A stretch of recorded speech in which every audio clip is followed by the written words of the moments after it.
Hey y'all, thanks for watching this video. Remember to hit the like button for the YouTube algorithm, and if you're not subscribed yet, hit that button and the notification button so you get all the videos that I got coming out, because I'm working real hard for y'all and I hope you enjoy it and I hope you're entertained by it. And as always, I thank you humbly for your continued support.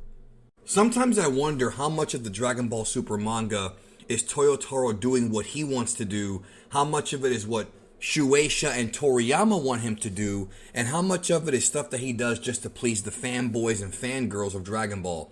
Because it's so strangely back and forth as far as the consistency of how he's writing the story.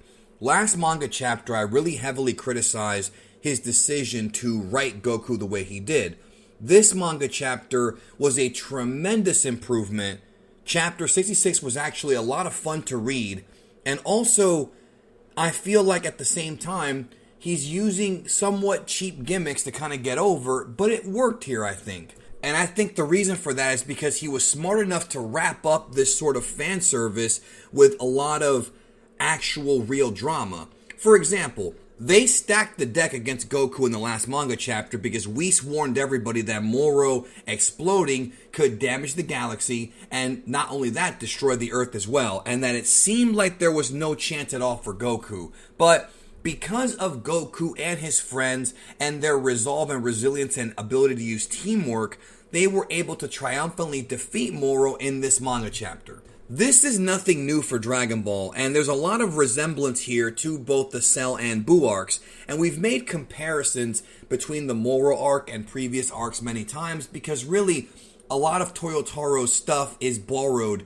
from other arcs and other aspects of Dragon Ball, but some of the stuff is strangely new, or at least new to Dragon Ball. The first, I'd say, part of this manga chapter is Goku struggling to face off against Moro, who has now become a part of the planet and can materialize limbs from all over it to punch and grab and attack Goku. He's fighting a giant, but he's also fighting the Earth itself, a planet-sized enemy, something that is new for Dragon Ball. And yet Toyotaro still has Goku's Ultra Instinct power, still able to block and deflect huge punches from Moro. So once again, we underestimate Ultra Instinct in some cases to where it can do things like this. As Goku is struggling, Beerus wants to put an end to this and rid the universe of Moro, but suddenly the Grand Priest contacts Whis and wants to talk to them about the disappearance of Beerus and what happened there. And because of this, they leave. So Toyotaro,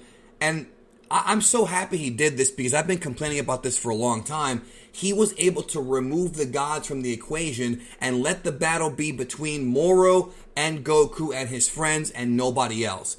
Beerus and Whis make things too easy. You can literally see in this manga chapter Whis blocking one of Moro's punches with a finger.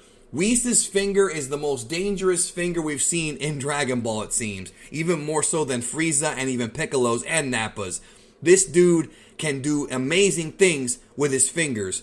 So can I, but that's a different story for another day. Anyways, Whis tells Goku what Moro's weak spot is. Now, again, while this is a bit of cheating because it would have been more satisfactory if Goku had figured it out on his own, I don't hate this because at least Beerus is not doing it for him. At least Goku is able to get the victory by himself, or at least now he knows how to get the victory by himself. But he really doesn't do it by himself because right after, Vegeta and the other Z fighters, or Dragon Team as you want to call them that, from the old school days, show up to help out. Vegeta throws a punch into the ground and the scene looks like Iron Man, so it's pretty cool how he does the Iron Man landing, trying to sort of soften up Moro so Goku can get the crystal.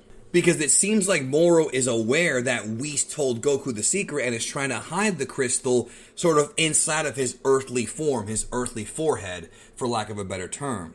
And then we have this really fantastic sequence where Goku in Ultra Instinct is juking and jiving and dodging all of Moro's obstacles, like his hands and his fists, trying to grab Goku. He's just doing his Superman thing, running around, flying around, trying to get to Moro's crystal, actually being strong enough to penetrate Moro's hands to try to get there. But unfortunately, the hands do catch up to Goku and they put the squeeze on him very hard, eventually knocking him out of Ultra Instinct. Now, much like Mr. Satan was kind of the unspoken MVP of the Buu saga and the fight with Kid Buu, Jocko the Galactic Patrolman is kind of the same thing here, as he realizes that Vegeta's going to need energy in order to help Goku out, so he leaves to go help out and do his part.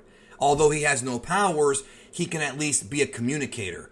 And everybody shows up to try to help Vegeta by gathering energy for Vegeta, giving him energy, so he can create sort of an alternate version of the Genki Dama, of the Spirit Bomb, but this thing is not meant to destroy or even hurt Moro. Instead, this is meant to re-energize Goku with new Genki, with new energy, sort of like what they did in the Buu arc with the Dragon Balls, put him back to where he used to be, raise his stamina so that Goku could finish the job once and for all. And this is a great new way to kind of use the technique of Force Spirit Fission as well as the Genki Dama, because if it wasn't for Force Spirit Fission, Vegeta could not use fission to fissure the energy into Goku's body. I don't know if that's even a word, but I think it is. Anyways, and that's the strategy here. So Vegeta's gathering this energy together, getting help from even Goten and Trunks and everybody else to donate so that Goku can be helped out. So Vegeta once again brings the assist. And even though he delivers the energy to Goku, it's still not enough for him to really get out of the grip of Moro. Even with this newfound energy, Goku is able to tap into God Ki again, but he's not able to really access Ultra Instinct, at least not the silver-haired version from what we see. There are a few storytelling points here that Toyotaro executed that I feel were absolutely fantastic and show that he can be a great writer when the push comes to shove, okay? First of all, the fact that Vegeta was instrumental in helping, because had Vegeta not gathered up this energy, Goku would have never been able to win this battle, I think is key. Yes, he is an assist character, but if it wasn't for him, they would not have won this fight. Point blank, Moro was about to squeeze Goku into oblivion. Number two, the fact that Toyotaro showed Oob and had the Grand Kaioshin appear before Oob and just have him raise his hand, and we found out that Oob not only has God Ki because he's the reincarnation of Kid Buu, which we all kind of suspected, which is a throwback to the very beginning of this arc that talked about that. So Toyotaro remembered the seeds that were planted all the way back at the beginning of the arc. Not just that, the fact that this also, not only does it not contradict with the end of Dragon Ball Z, the last 3 episodes of Dragon Ball Z in the last chapter of the manga, where Goku first meets Oob, because Goku has not actually met Oob here, but it also increases the stakes for that, because now Goku, at the end of Z, which happens later in the timeline, now knows that Oob has divine energy and God Ki. So Goku's reasoning for seeing Oob's potential is even higher than it was in the original Dragon Ball manga. So Toyotaro managed to actually add layers to the original manga, and this is good stuff objectively. I can't understand how anybody can say this is bad, because it makes that stuff, it validates the original story more, and it makes it so Goku seeking out Oob's power and wanting to train him is a lot more powerful, a lot more meaningful than it originally was. On top of that, we also have the fact that Goku apologized. Now, whether or not this apology will hold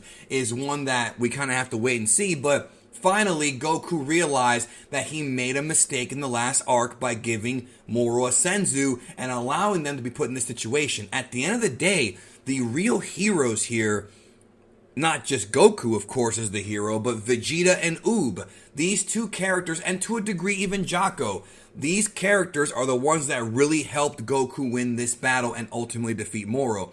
Goku busts out this new, it's a new technique for Dragon Ball, where he basically creates like a key mirror image of himself, as weird as it may sound. He creates like a giant version of himself, and Goku, now being re-energized with tons and tons of energy, turns into this big giant version of himself, like an energy version, and then the actual physical Goku is inside of his forehead. So this giant, manifestation of energy of Goku is holding back Moro, while the actual Goku leaves the forehead, punches the crystal, and destroys Moro once and for all, putting an end to the saga of Moro. Even though we have one more chapter left to close everything out, to me, I thought this was super creative. I thought it was a little tiny bit OP for Goku to do something like this.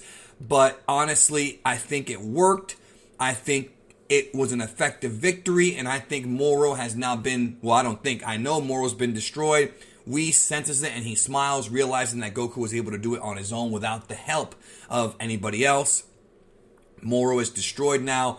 Goku gives the thumbs up in victory because the battle is finally over. So ultimately, this was a very satisfying manga chapter. So much better than what we've gotten for the past few months. Toyotaro was indeed able to stick the landing. I think, although there were problems in this arc, I will do a full arc breakdown at some point in the very near future and discuss the pros and the cons of the Moro arc. And we will be talking a lot more about what's going to be happening going forward, because there are still some unanswered questions, like, for example, the Grand Priest's meeting with Beerus and Whis, and of course, whatever's going to happen with, you know, the backlash from this with the Galactic Patrol and Grand Supreme Kai, and now Goku has even more of a purpose to meet Oob at the 28th Tenkaichi Budokai, because now he knows that Oob has not only Divine Ki, but a lot of Divine Ki. And that's going to be good to harness and make him the new hero, because really he was the hero here. That's pretty much what happened. So very exciting possibilities to come in Dragon Ball if they keep this going correctly. I got to give this manga chapter a thumbs up. Last month really irritated me, but this month really, to me, I'm not going to say it made up for it, because I can't say that, because it's still a bad decision on Goku's part, what he did last month. But it was a lot better, and it ended the arc, I think, well. That's my opinion, and I have a right to it, just like you do. Do you agree with that opinion? Let me know in the comments.